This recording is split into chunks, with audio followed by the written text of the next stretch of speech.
Le premier tome, qu'est-ce que c'est? Eh ben, on est sur du Aigle Moss, donc la collection Aigle Moss encore et toujours. On est sur du Superman le dernier fils, toujours à 7,99€, hein, c'est toujours à peu près les mêmes prix que l'autre fois, ça n'a pas changé là-dessus. Du coup, il semblerait que ce soit un opus où Superman va retrouver un jeune enfant, donc qui lui aussi se sera écrasé dans un petit vaisseau spatial. Il le récupérera sous son aile tout simplement. Ce dernier fils apparemment de Krypton. En parallèle, on va aussi avoir le retour d'anciens ennemis héréditaires de Superman, notamment le général Zod, Ursa et Non. Donc voilà, il y a plein de questions qui se posent. Les réponses vont essayer d'être trouvés pour notre cher homme d'acier, à voir ce que ça va donner. Les dessins en tout cas sont vraiment beaux. Le scénario ce sera du Jeff Jones et du Richard Donner, et au dessin sera du Adam Kubert, du Arthur Adams, du Rags Morals, du Gary Frank et du Eric White. En épisode, on aura le Action Comics 844, 846 et 851, plus le Action Comics annuel 10 et 11. J'ai entendu vite fait de noms, apparemment c'est du très très bon, c'est du très solide. Après en même temps c'est du Jeff Jones sur Superman. Très souvent Jeff Jones il fait des trucs assez dingues. Apparemment du coup on a un Superman qui serait dépossédé de ses super pouvoirs, notamment par rapport à l'événement d'Infinite Crisis. Je peux rien vous dire de plus, j'ai juste entendu vite fait de nom et apparemment c'est assez indispensable, c'est du très très bon. Donc on passe au suivant, c'est les Marvel Origins numéro 30 et 31, Daredevil numéro 2 et le Spider-Man numéro 6, tous les deux de 1965, qui est du Daredevil, donc le numéro 30, il contiendra le Daredevil 6 à 12, donc sa toute première série, donc c'est vraiment la suite de ces épisodes. Ah, et de ce que je vois en cover, il semblerait que Daredevil affronte Namor. Et il semblerait même qu'on ait Daredevil qui change de costume, donc qui passe de son costume jaune, ces tout premiers épisodes, comme on voit juste ici, encore et toujours, à son fameux costume rouge. Dans l'épisode d'après, il change complètement de costume. Donc on a aussi la transition entre ces deux costumes. Et en plus, on a aussi Namor qui fait son entrée. Donc c'est plutôt cool. Vous voyez, juste là, on le voit, le prince des mers. Donc franchement, putain, celui-là, ça a l'air vraiment pas mal de Daredevil, de Marvel Origins. Ça peut vraiment être très très bien. Au scénario, vu que c'était dans les années 60, c'est toujours du Stan Lee et Valance Wood. Et au dessin, c'est Valance Wood et Bob Powell. Pour ce qui est du Spider-Man, ça continue toujours la frise, bien entendu. C'est une collection, c'est Marvel Origins.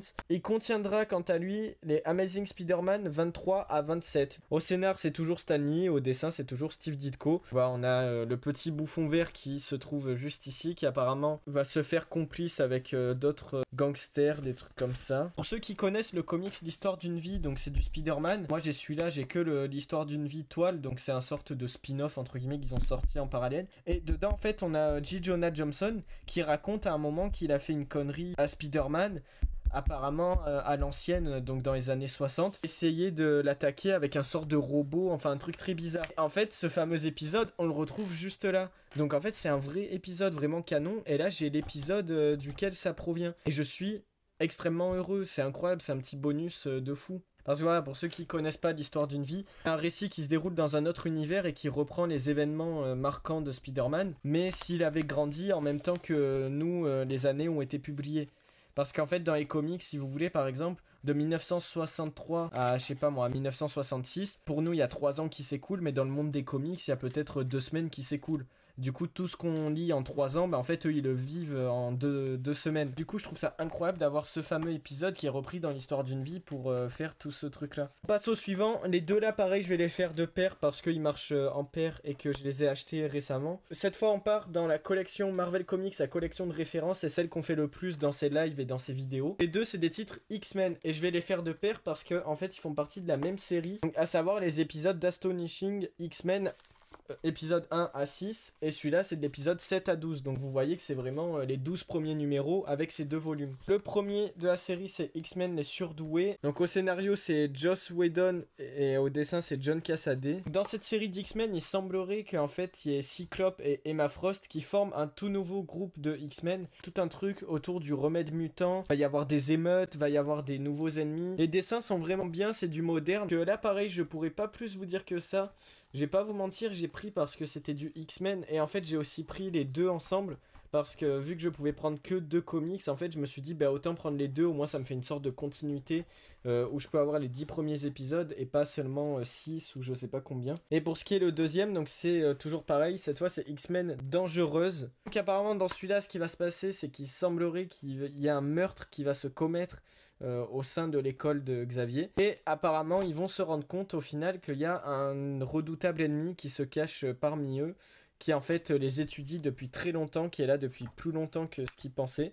Et du coup, ça va leur jouer des mauvais tours. Alors, j'allais dire la meuf du tronc. Parce qu'en fait, il y a un truc, si vous voulez, dans les comics. Je sais qu'il y a un truc dans les Avengers de la collection Carrefour. C'est post-Civil War parce que c'est avec les Avengers de Tony Stark. Il y a une sorte d'Ultron qui refait face et qui en fait est une sorte d'Ultron féminine. Il semblerait que ce soit cette sorte d'Ultron féminine en fait qu'on retrouve juste là, qui apparemment leur jouerait des mauvais tours. On la retrouve juste là. Alors, je sais pas si c'est la même, mais il semblerait que ce soit elle. Et au niveau de la continuité et tout, il y a peut-être moyen que ce soit le cas. Uncanny X-Men seconde genèse, on reste toujours sur du X-Men. Donc dans cet épisode, on y retrouvera les Giant Size X-Men 1 et Uncanny X-Men 94 jusqu'à 103. Donc celui-là, c'est tout simplement, je pense que c'est l'arrivée en fait des X-Men les plus connus tout simplement, notamment Wolverine, Colossus, Diablo, Tornade. Pourquoi cette nouvelle équipe est créée? C'est parce qu'en fait, la première équipe de X-Men va totalement disparaître lors d'une mission de routine sur une île. Xavier va en fait, grâce à sa télépathie, recruter ce nouveau groupe de mutants, voilà, comme j'ai dit, constitué des membres qu'on a évoqués juste avant. Des anciens dessins, c'est du old school. Moi je sais que ça me dérange absolument pas, je kiffe le old school. Dans la collection Carrefour, on a le seconde genèse, le Giant Size X-Men de 75, le premier épisode. Dans la toute première collection Carrefour, on a déjà en fait l'épisode un peu de la rencontre et de la création de cette nouvelle équipe dans ce numéro de Carrefour. Au scénario, on y retrouvera Chris Claremont, Len Wein et Bill Mantlo. Et on y retrouvera Dave Cockrum au dessin. Tout amateur un peu des films X-Men, des récits X-Men, des comics X-Men, de ce que vous voulez. C'est un incontournable, passe à la suite. Oh oui! Oh celui-là c'est incroyable! Ce n'est autre que le Ultimate Spider-Man, pouvoir et responsabilité. Donc c'est simple, c'est les débuts de l'Ultimate Spider-Man, vu qu'on y retrouvera Ultimate Spider-Man épisode 1 à 7. C'est les 7 premiers épisodes de sa série. Pour ceux qui connaissent pas l'univers Ultimate, même si je pense que maintenant on a un peu fait le tour, c'est un nouvel univers qui a été créé vers les années 2000 chez Marvel pour ne plus s'embêter avec la continuité et pour pouvoir plaire à un nouveau public, pour créer un peu des super-héros plus modernes en les revisitant. Spider-Man a eu sa propre série, voilà, c'est dans ce même univers qu'après Spider-Man meurt et que Miles Morales prend la place de ce dernier. Pour l'histoire, c'est Bill Jemas et Brian Michael Bendis. Au scénar, c'est toujours Brian Michael Bendis et au dessin, c'est Mark Bagley. Brian Michael Bendis, c'est lui un peu qui a repris en main en fait pour l'univers Ultimate, à la manière de Jeff Jones qui s'est beaucoup occupé des New 52 et dans cette période-là de DC. Au fond vert est un peu plus flippant, il est plus en mode mutant, c'est pas un mec avec un costume, c'est vraiment un mec en sorte de mutation, un peu à la manière du lézard, en mode bouffon vert et tout. Dans la collection Spider-Man anniversaire, en comme ça, pour ceux qui voient laquelle c'est, dans le numéro 7 qui est autre que Spider-Man apprentissage, on a de l'épisode 8 jusqu'au 13e de la même série d'Ultimate Spider-Man. Donc c'est pour ça aussi que je me suis pris celui-là en fait, parce que grâce à ça du coup, à la manière des X-Men que j'ai pris tout à l'heure, grâce à ces deux récits, j'ai les 13 premiers épisodes. Je n'ai pas qu'une partie, là j'ai vraiment toute une partie. Donc j'ai toute une continuité et ça c'est vraiment cool. Le suivant ce n'est autre que Civil War, mais cette fois-ci la mort de Captain America. C'est un comics qui fait suite, vous l'aurez remarqué, à Civil War. À la suite des événements de Civil War, voilà, petit spoil pour ceux qui savent pas, Captain America se fait tuer. En fait c'est ce qui est expliqué là-dedans et comment il va faire, comment son équipe va se relever et tout. Ce symbole de l'Amérique et des comics et du genre super héroïque. Ça va toujours créer plus de tension parce que ils sortent de la Civil War. L'équipe d'Avengers d'Iron Man et de ceux qui continuent à le suivre, du coup ça va quand même les toucher parce qu'à la base ils voulaient pas se tuer comme ça et voilà, ça se fait quand même. Et du coup on y retrouvera les épisodes de Captain America volume 5, 25 et Victime de guerre, la mort de Captain America, épisode 1 à 5. Du coup il semblerait qu'ils mènent une sorte d'enquête pour retrouver les meurtriers du coup liés à tout ce complot qui ont tué Captain. Si vous avez kiffé Civil War comme moi, ça reste un truc très très cool et puis moi j'ai une certaine attache à la continuité, j'aime bien avoir plusieurs récits qui se font suite pour vraiment avoir toute une histoire et toute une chronologie. Alors Captain America, le rêve est mort, c'est scénarisé par Ed Brubaker, au dessin c'est Steve Epting. Pour Victime de guerre, la mort de Captain America, au scénario c'est Jeff Loeb. Pour le chapitre 1 c'est Lenny Liu au dessin, pour le chapitre 2 c'est Ed McGuinness au dessin toujours, et pour le chapitre 3 c'est John Romita Jr. au dessin. Pour chapitre 4, c'est David Finch. Et pour le chapitre 5, c'est John Cassaday. Bah, lui aussi, ça va être incroyable vu que ce n'est autre que Avengers la séparation. Donc un assez gros event des Avengers tout simplement. Ce volume rassemble les épisodes de Avengers 500 à 503 et Avengers Final. En fait, alors c'est un truc de dingue parce qu'en fait, si vous voulez, dans Avengers la séparation, ce qui se passe, c'est qu'en fait, il y a Wanda qui, en fait, un peu à la manière comme on retrouve de toute façon dans le deuxième film Doctor Strange. Dans ce récit-là, on a tout simplement Wanda qui en fait pète un câble et décide de remanier la réalité en fait et elle s'en prend aux Avengers. D'où son nom, comme on le dit, vont se séparer, va y avoir peut-être des morts, peut-être des événements très tragiques qui font que ça va complètement briser les Avengers à jamais. Avengers la séparation. C'est lié avec House of M. Alors je sais plus c'est quoi dans l'ordre, mais il me semble que House of M ça se déroule après Avengers la séparation. Et en fait c'est un peu les conséquences de ce récit. Et en fait si vous voulez, vu que Wanda elle joue un peu avec la réalité et tout, en fait un peu à la manière, je sais qu'on a ça aussi dans Spider-Verse. En fait, du coup, il y a des planches où, vu qu'elle manie complètement la réalité, on change de style graphique. À des moments, on est dans du old school, à des moments, on est dans des trucs beaucoup plus modernes, à des moments, on est dans des sortes de trucs de pâte à modeler, comme dans Multiverse of Madness. Ça, House of M, Civil War, ça fait partie des événements comme ça, de la continuité Marvel qu'il faut absolument. On passe au suivant, The Ultimate Sécurité Intérieure. Là aussi, vous avez remarqué, comme à chaque fois, je prends toujours des suites ou des trucs qui se complètent. Là, pour ce récit d'Ultimate, je ne déroge pas à la règle parce qu'en fait, j'ai pris du coup celui-là. Et en fait, j'avais déjà le début de la série dans la collection Le Printemps des Comics.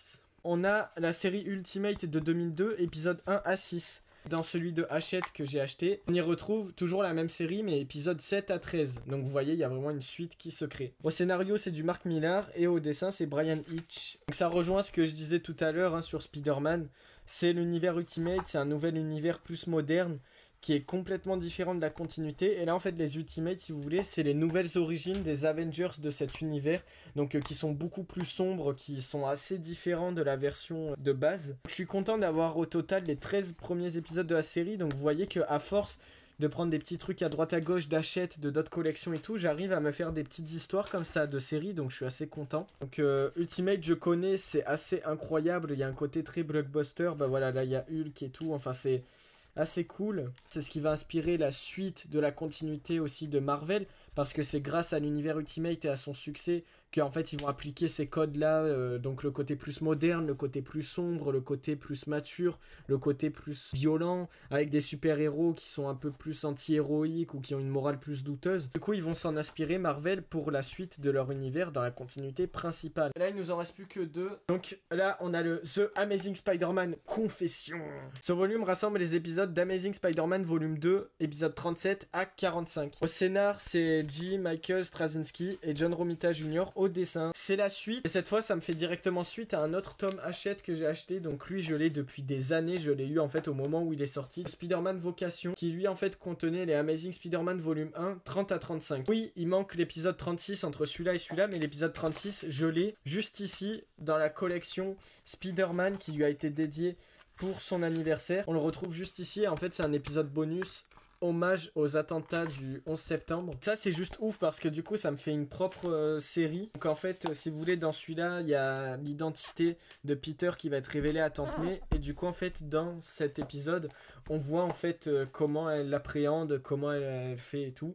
Et c'est quand même un assez gros événement, et en parallèle on a Peter qui va essayer de reconquérir Mary Jane, sauf qu'il y a le Docteur Octopus qui va faire son retour. Au dessin c'est toujours autant incroyable, c'est la série de Spider-Man par Straczynski, donc c'est vraiment du ouf. Moi je sais que j'avais kiffé. En plus dans le Vocation, donc dans celui d'avant, on a Morlun qui fait son entrée, et puis il y a un combat titanesque entre les deux, et en plus ça prépare en fait par rapport à ce qui se passe après dans Spider-Verse et tout ça. Donc voilà, on passe au suivant. On a commencé avec du X-Men, et on finira avec du X-Men. Uncanny X-Men, le Phénix Noir. C'est les épisodes Uncanny X-Men volume 1, 129 à 137. Le Phénix Noir, je pense que si vous êtes un minimum fan des X-Men, que ce soit en film ou en comics ou de Marvel ou quoi, vous devez quand même savoir ce que c'est. Jean Grey, qui du coup va être corrompu par un pouvoir qui lui est supérieur, qui n'est autre que le Phénix. Donc là, surtout le Phénix Noir quand elle est corrompue comme ça. Le scénario sera Chris Claremont et John Byrne au dessin et au scénar aussi. Bon, c'est un peu old school, mais bon, après c'est un assez gros event de l'époque. même pour maintenant.